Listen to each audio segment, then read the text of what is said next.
Hello friend, welcome in this class इंसानस प्रो biology. तो जैसा कि हम लोग इम्यूनोलॉजी पे सीरीज देख रहे हैं और इम्यूनोलॉजी में बहुत सारे वीडियो मैंने अपलोड कर रखा है। अगर अभी तक आपने नहीं देखा है तो आप जाके देखिए।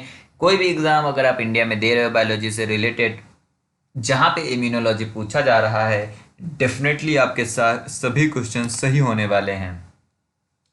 जैसा कि प्रीवियस वीडियो में मैंने मैक्रोफिजिक्स के बारे में बताया था और मैंने यह भी आपको बता रहा कि मैक्रोफिजिक्स को हम एम फाइव से रिप्रेजेंट करते हैं।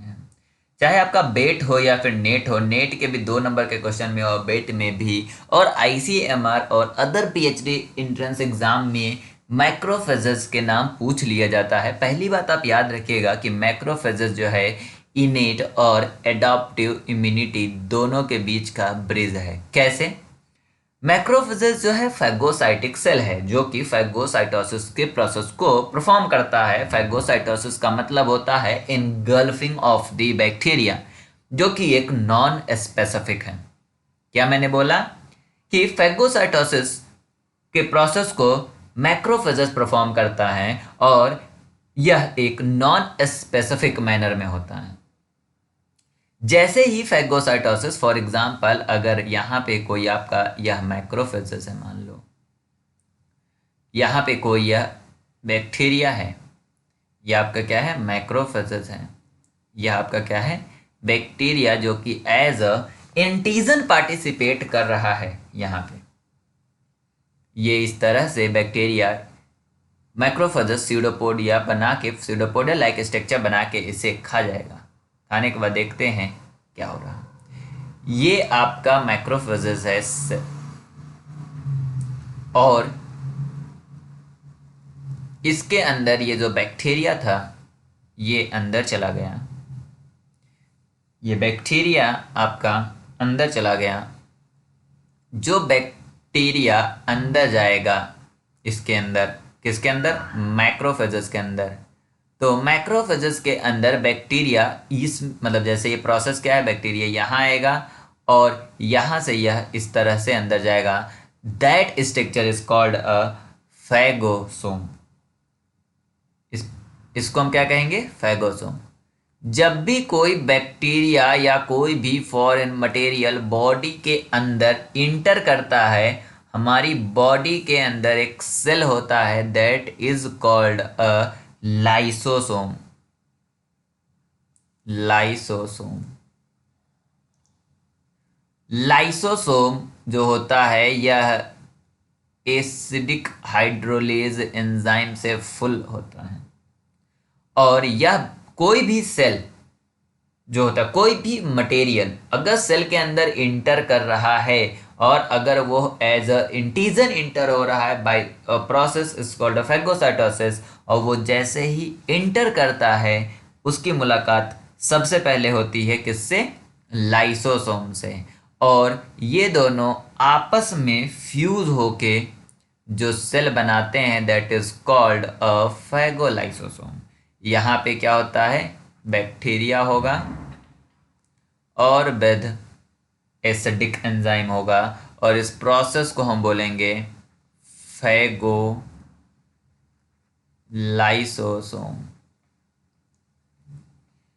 फैगोलाइसोसोम जो होता है यहाँ पे इस एंटीजन को ब्रेक कर देता है, छोटे छोटे पेप्टाइड्स के रूप में इसको ब्रेक कर देता है। मतलब फैगोलाइसोसोम आगे चल के आपका ये इस तरह से छोटे छोटे पेप्टाइड्स बनाता है। सेल्स के अंदर एक और स्ट्रक्चर होता है जिसे हम ईआर बोलते हैं, एंडोप्लाज्मिक रेटिकुलम। और ईआर के अंदर ध्यान देना है आपको, ईआर के अंदर आपका एंटीजन मतलब एमएससी मॉलिक्यूल बनता है और यह एमएचसी मॉलिक्यूल और एंटीजन आपस में मिलते हैं और यह प्रोसेस जो है, यह आपका माइक्रोफेज जो सेल है, यह सेल इस एंटीजन के साथ, देखो ये आपका क्या है,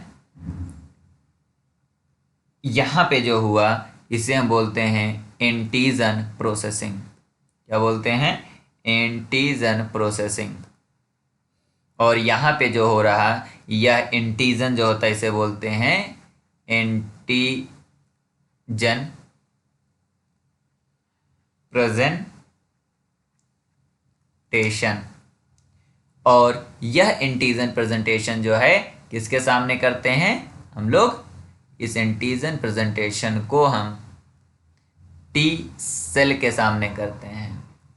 और ये जो सेल है ये क्या है? मैक्रोफेज है। ध्यान देना, ICMR 2023 में क्वेश्चन पूछा गया था कि मैक्रोफेजेस का फंक्शन है एक्सेप्ट, उसमें उन्होंने दे रखा है एंटीजन प्रेजेंटेशन। उस क्वेश्चन को आप चैलेंज कर सकते हो। अब चाहे किसी भी बुक में जाके मैक्रोफेजेस के फंक्शन को अगर ध्यान से देखोगे, वो आपको ये बताएगा कि मैक्रोफेज जो है एंटीजन प्रेजेंटिंग सेल है, वो भी प्रोफेशनल एंटीजन प्रेजेंटिंग सेल है जो टी सेल के सामने एंटीजन को प्रेजेंट करता है। कैसे प्रेजेंट करता है वो मैंने इस डायग्राम में आपको बता दिया है। ये जो मैक्रोफेज हैं, यहां पे देखोगे इस वाले पोर्शन में जब यह एंटीजन को खा रहा है, इस वाले पोर्शन में यह आपका क्या है? Non specific. बट यहां से जाके जो ये यहां पे करा, इससे क्या होगा? टी सेल जो है, यहां से क्या होगा? टी सेल क्लोन करेगा, प्रोलिफरेट करेगा या बी सेल को एडवांस करेगा, मतलब यह आगे चल के आपका एडॉप्टिव इम्यूनिटी को एक्टिव करेगा। तो यहां से यहां तक के बीच का ब्रिज कौन सा है? मैक्रोफेजेस। क्योंकि इससे पहले यहां पे जो फेगोसाइटोसिस हो रहा, यह क्या है? फेगोसाइटोसिस जो आपका हो रहा, यह आपका इनेट इम्यूनिटी का पार्ट है। और इसके बाद जब एंटीजन प्रेजेंटेशन हो रहा, उसके बाद जो प्रोसेस है वो आपका एडॉप्टिव इम्यूनिटी का पार्ट है। दैट इज द रीजन कि we will call the macrophages as the bridge between innate और एडॉप्टिव इम्यूनिटी। ध्यान देना, neutrophils also done the phagocytosis but that not antigen presenting cell. वो एंटीजन को present नहीं करता है, but macrophage antigen presenting cell है विद फेगोसाइटोसिस। यह जो मैक्रोफेज का जो इवोल्यूशन डेवलपमेंट है वो क्या होता है? जब हमारा बोन मैरो से निकलता है ब्लड के अंदर, तो यह मोनोसाइट के रूप में होता है। और जब ये टिश्यू में जाता है तो टिश्यू में जाके यह मैक्रोफेज के रूप में बन जाता है। और जब मैक्रोफेज यहाँ पे जो कंडीशन इससे इस कंडीशन में आया, that is called active macrophage. और एक्टिव मैक्रोफेज की साइज जो है वो बड़ा हो जाता है, लार्जर साइज का हो जाता है। ये प्रीवियस वीडियो में मैंने ऑलरेडी बता रखा है। तो अब अगर हम इफेक्टर रोल की बात करें कि मैक्रोफेज क्या इफेक्टर रोल है, तो सबसे बड़ा इफेक्टर रोल है कि यह मेजर फैगोसाइटोटिक सेल है। इसमें क्या होता है? अनवांटेड सेल को, पैथोजन को या एपोप्टोटिक सेल, इन सभी को यह फैगोसाइटोस कर जाता है, फैगोसाइटोसाइज्ड कर जाता है। कुछ चूंकि यह टिश्यूज में है, तो बॉडी के जो ऑर्गन्स हैं, उन ऑर्गन के अंदर पर्टिकुलर कुछ सेल्स हैं जो कि फैगोसाइटोटिक इन नेचर होते हैं। और वो सेल मैक्रोफेजेस की तरह बिहेव करते हैं। और इसमें इस बार भी डीबीटी में एक क्वेश्चन इन्होंने पूछ लिया था, तो इसलिए ये क्वेश्चन थोड़ा बहुत याद होना बहुत ही जरूरी है कि लीवर के अंदर कुफर सेल जो है, कुफर सेल्स, वह फैगोसाइटोटिक इन नेचर होता है। लंग्स के अंदर एल्वियोलर सेल्स जो हैं वह फैगोसाइटोटिक इन नेचर होता है। बोन के अंदर ऑस्टियोक्लास्ट होता है। ये यहाँ पे ध्यान देना है, जब भी ये बोन वाला पूछा जाता है बच्चे ऑस्टियोब्लास्ट लगा के आते हैं, ब्लास्ट नहीं, osteoclast is the correct answer. Brain के अंदर माइक्रोगीलियल सेल्स होता है और किडनी के अंदर मीसेनगियल सेल्स। ध्यान देना इन दोनों में भी, ब्रेन और किडनी में। जैसे लंग्स और लीवर में कोई ज़्यादा ध्यान नहीं देना है, बट बोन्स वाले में ध्यान दे रहा है कि ऑस्टियोक्लास्ट होता है, ब्लास्ट नहीं होता। ब्रेन के अंदर माइक्रोगीलियल सेल्स होती है और किडनी के अंदर मीसेनगियल सेल्स होती हैं। स्प्लीन के अंदर आपका स्प्लेनिक मैक्रोफेजेस होता है जो कि मार्जिनल जोन में होता है। लिम्फ नोड के अंदर सब सेलुलर साइनस, मेडुलरी साइनस या मेडुलरी कॉर्ड मैक्रोफेजेस होती है।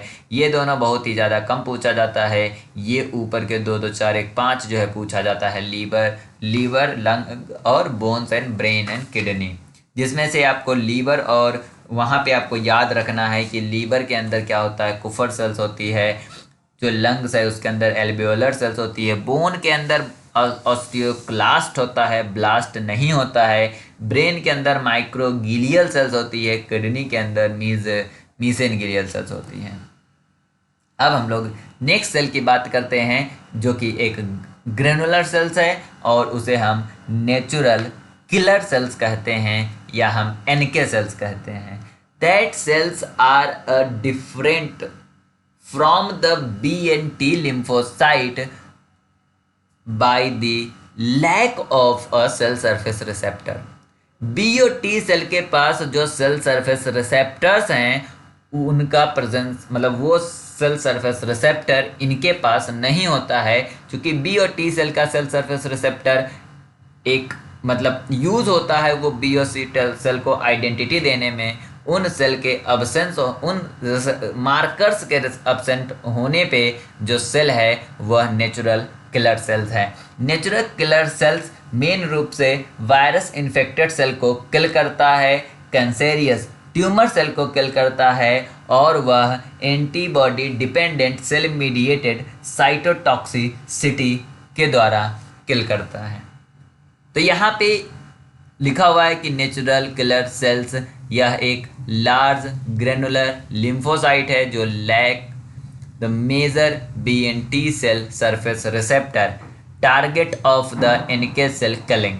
Specificity of the NK cell for the virus infected and the tumor cells may depend on reduced expression of class first MSC molecule and alteration in the surface hydrocarbon on these target cells। क्या बात है, ध्यान से समझना है कि virus infected cell या tumour cells जो हैं ये दोनों क्या करते हैं, MHC क्लास 1 मॉलिक्यूल के एक्सप्रेशन को रिड्यूस कर देते हैं। क्योंकि MHC क्लास फर्स्ट जो है वो कहाँ पे प्रेजेंट हो रहा था, ऑल न्यूक्लिएटेड सेल्स में। तो चूंकि इनका जो है वायरस इन्फेक्टेड सेल वो हाईजैक कर चुका होता है न्यूक्लियस का, ट्यूमर सेल्स भी जो होती है अब नॉर्मल ग्रोथ दिखा रही होती है। तो इस कंडीशन में MSC क्लास फर्स्ट मॉलिक्यूल का एक्सप्रेशन रिड्यूस हो जाता है और सरफेस कार्बोहाइड्रेट जो है वह भी डिफरेंट हो जाता है। और इस चीज़ को हमारा जो नेचुरल किलर सेल्स है वो क्या करती है, पता लगा लेती है और इस पता लगाने से वो किल करना शुरू करता है। समझो कैसे, मान लो that is a cell, but इसकी क्या खास बात है, यह आपका वायरस इन्फेक्टेड सेल है, वायरस इन्फेक्टेड सेल्स, या ये आपका ट्यूमर सेल है, ये आपका ट्यूमर सेल्स है। अगर ये वायरस इन्फेक्टेड सेल है तो इनके पास MHC नहीं होगा, ठीक है। बट इनके पास जो होता है ये एक मॉलिक्यूल होता है जो कि हम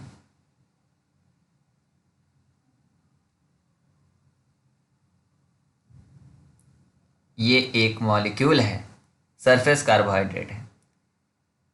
यह जो है बाइंड होता है NK सेल से। तो हम यहाँ पे एक NK सेल्स बनाते हैं, ठीक। तो इस NK सेल्स के पास एक रिसेप्टर है। ये रिसेप्टर का काम क्या है, ये रिसेप्टर MHC क्लास 1 मॉलिक्यूल को आइडेंटिफाई करती है। और एक और यहाँ पे रिसेप्टर है जो कि इस वाले कार्बोहाइड्रेट से बाइंड करता है। ठीक, अब इसको समझने से पहले हम एक चीज समझते हैं कि मेथड ऑफ किलिंग क्या है। मतलब जो आपका नेचुरल किलर सेल्स है वो किस कंडीशन में सेल्स को नहीं मारेगा, हम उसको समझते हैं। नॉर्मल कंडीशन की बात हम करते हैं। नॉर्मल कंडीशन, नॉर्मल कंडीशन में कोई आपका यह सेल है और इस सेल के पास यह न्यूक्लियस है, भली भांति अच्छा न्यूक्लियस है, मतलब ये आपका क्या है, एक नॉर्मल सेल है। ये क्या आपका एक नॉर्मल सेल है। नॉर्मल सेल के पास चूंकि यह न्यूक्लियस है इनके पास, तो यह MHC मॉलिक्यूल को शो करेगा और एक कार्बोहाइड्रेट को शो करेगा। यहाँ पे आपका एक सेल जिसे हम NK सेल कहेंगे, यह NK सेल आएगा। इनके पास एक रिसेप्टर है जो कि किसको, इसको सेंस करेगा, MHC क्लास 1 मॉलिक्यूल को। और यह जो रिसेप्टर है MHC क्लास 1 मॉलिक्यूल का जो रिसेप्टर है, इस रिसेप्टर को हम बोलते हैं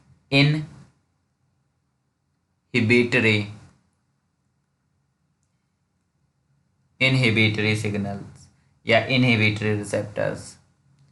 इनहिबिटरी रिसेप्टर से जो रिस्पॉन्स आ रहा है उस रिस्पॉन्स को हम बोलते हैं निगेटिव रिस्पॉन्स।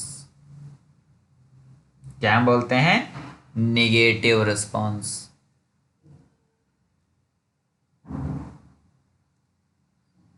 निगेटिव रिस्पॉन्स या निगेटिव सिग्नल। दूसरा जो मॉलिक्यूल है इसे हम बोलते हैं एक्टिवेटिंग रिसेप्टर या एक्टिवेटरी रिसेप्टर, और यह जो है बाइंड होता है, इसे हम क्या बोल रहे हैं, एक्टिवेटरी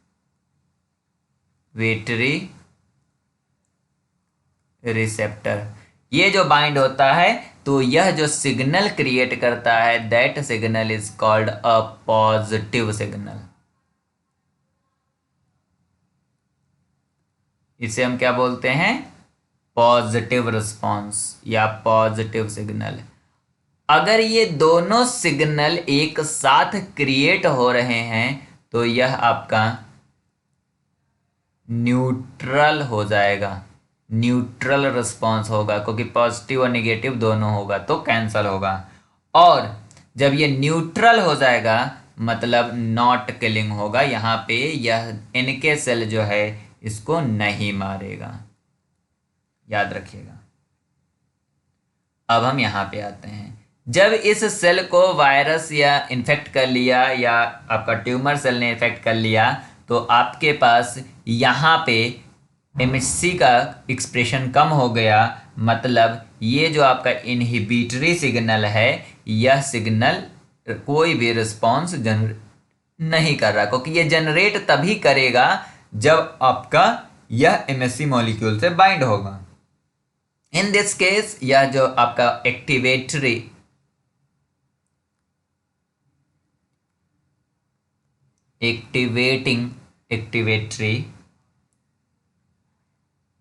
रिसेप्टर है, इसके साथ यह बाइंड कर रहा है और यह जो है क्या एक जनरेट कर रहा था, कैसा सिग्नल जनरेट कर रहा था, पॉजिटिव सिग्नल जनरेट कर रहा था। और अगर पॉजिटिव सिग्नल जनरेट होता है, क्योंकि यहाँ पे क्या है, निगेटिव सिग्नल है नहीं, मतलब क्या है कि आपका पॉजिटिव रिस्पॉन्स आएगा। पॉजिटिव रिस्पॉन्स आएगा मतलब है कि आपका NK cell, natural killer cell, इसको किलिंग की प्रोसेस को परफॉर्म करेगा। बट कैसे, अब यहाँ पे भी समझो। नेचुरल किलर सेल्स जो हैं यह अपने पास, इनका क्या बोला गया है कि that is a large granular cells होती है ना, तो मतलब क्या है कि इनके पास ग्रेन्यूल्स होते हैं। इनके पास क्या होता है? बहुत सारे ग्रेन्यूल्स होते हैं।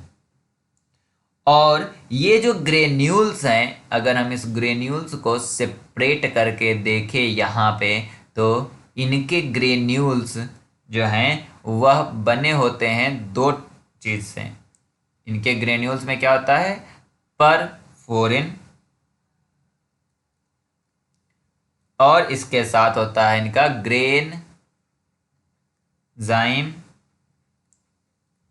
ए एंड बी, जिसमें से परफोरिन जो है इसका मतलब ही होता है कि यह हमारा क्या बनाता है?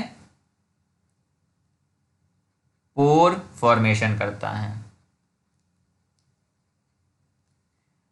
पोर फॉर्मेशन मतलब क्या है कि यह जो आपका ये ग्रेन्यूल्स हैं, ये ग्रेन्यूल्स बाहर निकलेंगे और बाहर निकल के यह पोर बनाएंगे। किसमें?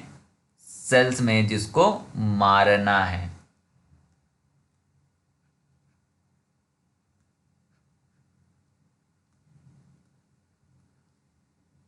ठीक है।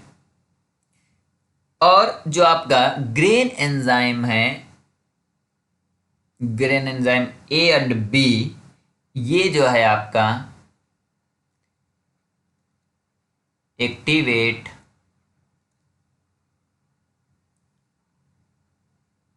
APC, activate APC.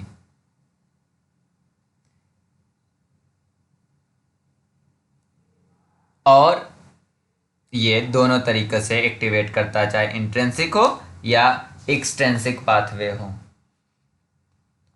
और इस तरीके से आपका जो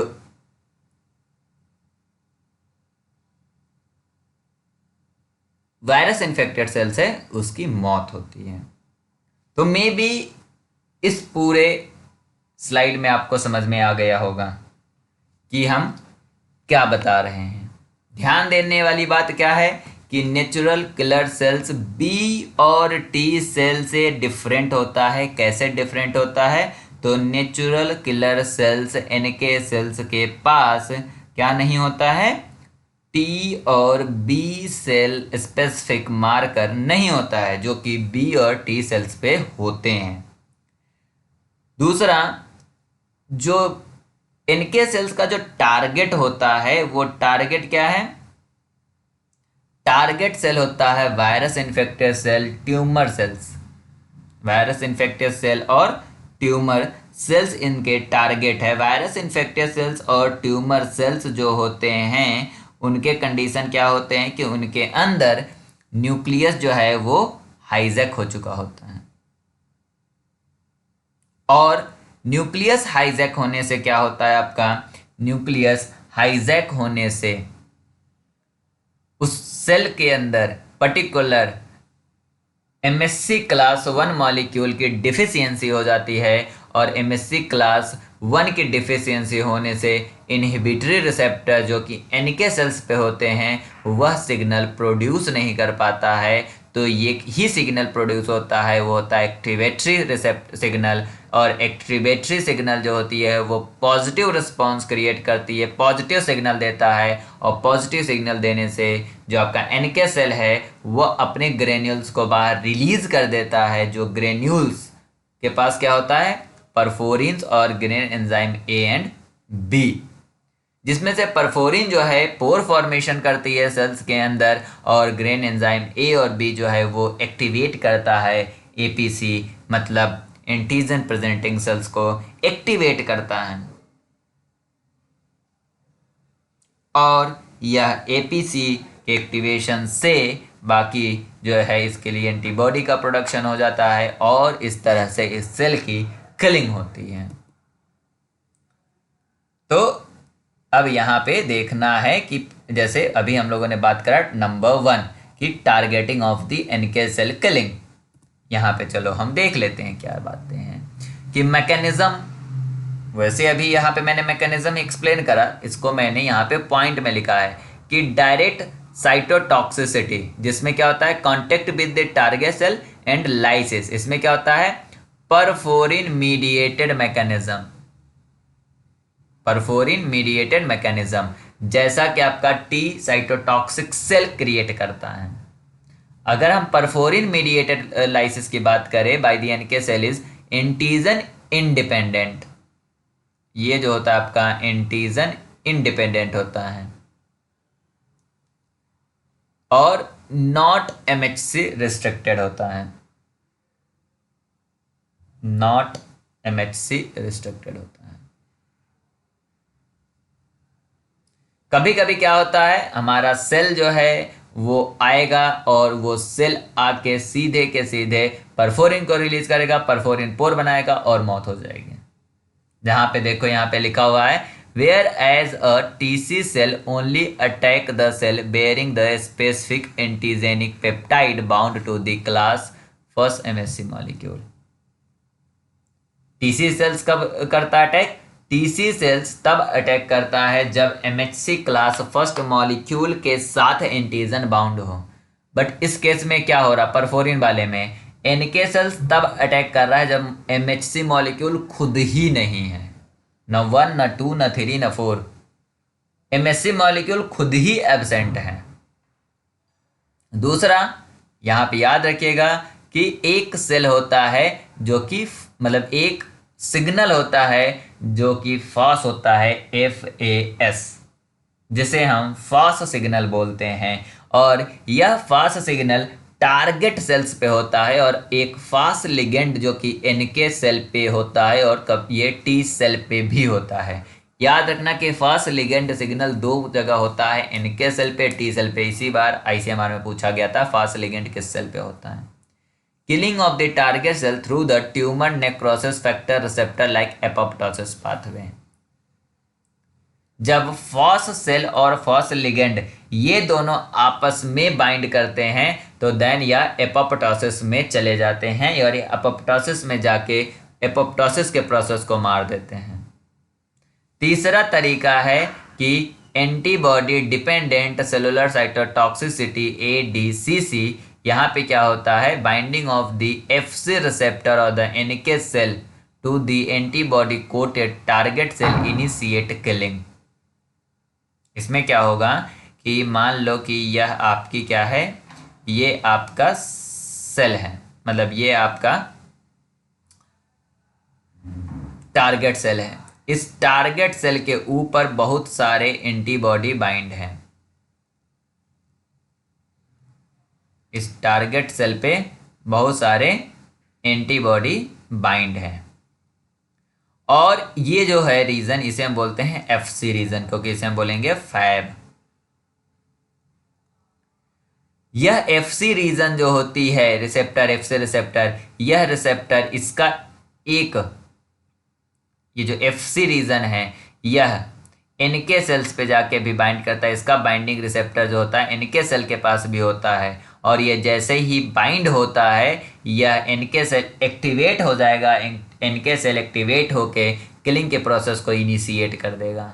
सेम तरीके का किलिंग न्यूट्रोफिल्स, इओसिनोफिल्स, मैक्रोफेज आल ये तीनों भी रखते हैं। तो याद रखना कि जो फॉस और फॉस लिगेंड रिसेप्टर इंटरेक्शन है उसे हम फॉस डेथ रिसेप्टर और फॉस लिगेंड रिसेप्टर भी, मतलब फॉस लिगेंड और फॉस डेथ रिसेप्टर नाम से भी जानते हैं, that type of the signalling. तो नेचुरल किलर सेल्स के बारे में आपको 2-3 चीज़ें याद रखनी है। एक, यह वायरस इन्फेक्टेड सेल को किल करता है, ट्यूमर सेल को किल करता है, और तीसरा antibody dependent cell mediated cytotoxicity में किल करता है। मेथड ऑफ किलिंग में ये है कि यह जो है पोरफायरिन और ग्रेन एंजाइम के यूज़ करता है जो कि साइटोटॉक्सिक किलिंग होती है। जैसे ही आपका जो सेल्स हैं, अगर आप यहाँ पे देखोगे तो ये MSC क्लास 1 मॉलिक्यूल को reduced expression of MSC class 1 molecule, MSC class 1 molecule reduced हो जाएगा क्योंकि वायरस इन्फेक्टेड सेल ने उसको एक्सप्रेस करा है, और सरफेस कार्बोहाइड्रेट भी बदल जाएगा। तो यह आपका इस तरह से टारगेट करके इसको किल करेगा। दूसरा तरीका है कि डायरेक्ट कांटेक्ट में आएगा, कांटेक्ट में आके अपने पोरफायरिन को रिलीज कर देगा ग्रेन्यूल्स को, और पोरफायरिन जो होती है वो पोर बना देगी और किल कर देगा। तीसरा तरीका है कि फॉस रिसेप्टर जो है वो फोस्फोलाइगेंड रिसेप्टर जो कि एनके और टी सेल पे होती है उसके साथ बाइंड करके किलिंग के प्रोसेस को एपॉप प्रोसेस के थ्रू परफॉर्म करेगा। और चौथा होता है एंटीबॉडी, मतलब जो आपका एंटीजन है, जो आपका सेल है जिसको मारना है, वो एंटीबॉडी से कोटेड होगा, और एंटीबॉडी जिस कोटेड होगा तो उसका जो एफसी रिसेप्टर है वो एनके सेल के साथ बाइंड करेगा और वो किलिंग के प्रोसेस को इनिशिएट करेगा। इसे हम बोलते हैं एंटीबॉडी डिपेंडेंट सेलुलर साइटोटॉक्सिसिटी। और यह जो प्रोसेस है यह न्यूट्रोफिल्स, इओसिनोफिल्स, मैक्रोफेज भी परफॉर्म करते हैं। तो अब हम लोग नेक्स्ट वीडियो में मिलेंगे और नए टॉपिक, हम थोड़ा कॉम्प्लीमेंट सिस्टम को थोड़ा एक्सप्लेन करके और आगे कॉम्प्लीमेंट सिस्टम से रिलेटेड कुछ बातें डिस्कस करेंगे, क्योंकि कॉम्प्लीमेंट सिस्टम से रिलेटेड एक वीडियो ऑलरेडी मैंने डाल रखा। अगर अभी तक आपने नहीं देखा तो आप जाकर उसको देखो, क्योंकि वो आपको हेल्प करने वाला है। Thank you for watching this video. Share this video with your friend and watch another videos also for strengthening your root in immunology. Bye bye.